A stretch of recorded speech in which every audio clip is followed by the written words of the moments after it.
যেখানে যেখানে তপশিলি সমাজের মানুষরা আছেন তাদের সবার কাছে এই বার্তা যাতে পৌঁছে যায় তার একটি ব্যবস্থিত আয়োজন। মতুয়া সম্প্রদায়ের অন্যতম গুরু ও তপশিলি জাতিভুক্ত মানুষের কল্যাণে বিশেষ কাজের জন্য জাতীয় পুরস্কারপ্রাপ্ত গৌতম ব্রহ্মীর তত্ত্বাবধানে যথাযোগ্য মর্যাদায় পালিত হল শ্রী শ্রী গুরুচাঁদ ঠাকুরের ১৮০তম জন্মবার্ষিকী। শিক্ষা, সামাজিক ন্যায়, আত্মনির্ভরশীলতা ও মানব সেবার আদর্শকে সামনে রেখে আয়োজিত এই অনুষ্ঠানে উপস্থিত ছিলেন সমাজ, ধর্ম ও বিভিন্ন ক্ষেত্রের বিশিষ্ট ব্যক্তিত্বরা। ছিলেন বিশ্ব সেবাশ্রম সংঘ ও বিশ্বমাতা মন্দিরের প্রতিষ্ঠাতা পূজ্যপাদ স্বামী সমীরেশ্বর ব্রহ্মচারী, অখিল ভারতীয় সন্ত সমিতির সম্পাদক স্বামী ব্রহ্ম বিদ্যানন্দ মহারাজ, সনাতন ঐক্য মঞ্চের আচার্য শ্রমিক রাহা, জাতীয় এসসি ও এসটি কমিশনের সদস্য ডক্টর পার্থ বিশ্বাস, আরএসএস পশ্চিমবঙ্গের দীপঙ্কর রায়, দমদমের বিধায়ক অরিজিৎ বক্সী এবং উত্তর ২৪ পরগনার ওবিসির সম্পাদক তপন পাল। এছাড়াও মা ও যুব দলের সহযোগিতায় সমাজের জ্ঞানী ও গুণী ব্যক্তিদের সংবর্ধনা জানানো হয়। সভাপতির বক্তব্যে গৌতম ব্রহ্ম বলেন, মানুষের জীবনের প্রকৃত উদ্দেশ্য সকল জীবের সেবা করা, তাই সবাইকে মানব সেবার কাজে এগিয়ে আসার আহ্বান জানান তিনি। পুরো অনুষ্ঠানটি সঞ্চালনা করেন সুনিতা কর। অনুষ্ঠান শেষে একটি সাংবাদিক সম্মেলনের আয়োজন করা হয়। সেই সম্মেলন পরিচালনা করেন মুখপাত্র সুব্রত গুপ্ত, যিনি সমাজসেবামূলক সংস্থা এসএসএএস এর সম্পাদক এবং একাধিক পুরস্কারের সম্মানিত সমাজকর্মী। কৃতজ্ঞ গৌতমদার কাছে আমাকে এখানে আহ্বান করা। আমাদের হিন্দু জনগোষ্ঠীর একটা উল্লেখযোগ্য অংশ হচ্ছে আমাদের মতুয়া ভাই। দেশভাগের যন্ত্রণার ছাপ যদি সবচেয়ে বেশি কারোর উপর পড়ে থাকে তা হলো আমাদের তপশিলি ভাইদের।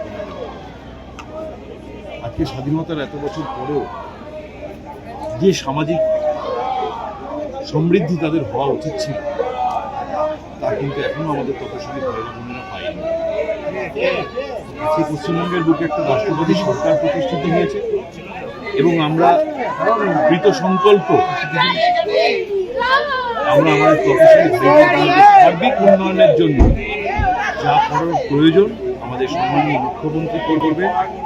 আমরা সবাই মিলে তার পাশে থাকবো এবং আমাদের এই মতুয়া সমাজের যে অদ্ভুত সামাজিক বৈশিষ্ট্য, যে কৃষ্টি, যে সংস্কৃতি, তাকে আমরা সংরক্ষণ করব। ঠাকুর শ্রী গুরুচাঁদের ১৮০তম জন্মবার্ষিকী মতুয়া সমাজ এখানে পালন করেছে। সত্যি মতুয়া সমাজ সমায়োজিত এই সভায় এসে প্রেমে তাদের আতিথ্যে আপ্লুত হলাম। আজকের সমাজে গুরুচাঁদ ঠাকুরের অবদান, গুরুচাঁদ ঠাকুরের কর্মকাণ্ড, গুরুচাঁদ ঠাকুরের আদর্শ অত্যন্ত প্রাসঙ্গিক বলে আমি মনে করি। আজকের সমাজে মিলনের প্রয়োজন আছে। সর্বপ্রকার বৈষম্য, সর্বপ্রকার ছুয়াছুতের জটিলতাকে ভেদ করে আমাদের মানব সভ্যতাকে এক পথে চলতে হবে। দেখুন, আমি আয়োজকদের অত্যন্ত ধন্যবাদ দেবো যে আজকে ইতিহাসের যে অংশটা উপেক্ষিত, অর্থাৎ হরিচাঁদ গুরুচাঁদ ঠাকুরের যে অবদান তপশিলি সমাজ এবং বৃহত্তর হিন্দু সমাজের জন্য, তার যে অবদান, সেই অবদানটি একটি সুষ্ঠুভাবে একটি সুষ্ঠু আয়োজনের মধ্য দিয়ে এতদ অঞ্চলের সমস্ত মানুষের মধ্যে ছড়িয়ে দেওয়ার জন্য মতুয়া সমাজের গোসাই পরিষদ, যুব পরিষদ এবং মহিলা পরিষদ তাদের যৌথ উদ্যোগে আয়োজনটি হয়েছে এবং তপশিলি কমিশনের সদস্য হিসাবে ভারত সরকারের একজন প্রতিনিধি হিসাবে আমি এখানে এসেছি।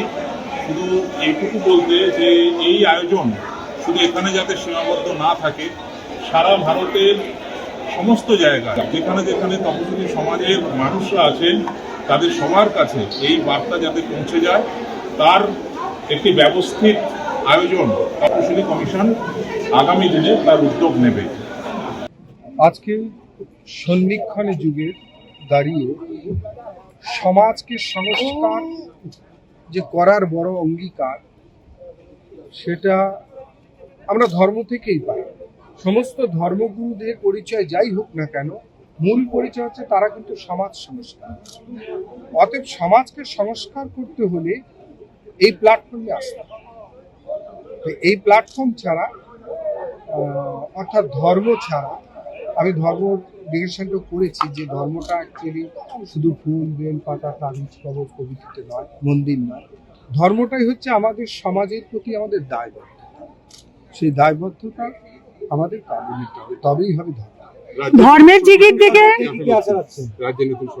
আমি তো বিশ্বাস করি আমরা একটা ৪ তারিখের পর আমরা একটা ধর্মের স্বাধীনতা পেয়েছি। অতএব অবশ্যই ধর্মের জোয়ার বইবে। আমাদের মাননীয় মুখ্যমন্ত্রী তিনি খুব বলিষ্ঠ পদক্ষেপ নিচ্ছেন। আমরা ধর্ম শান্তি নিশ্চয়ই ব্যুরো রিপোর্ট, চ্যানেল 10।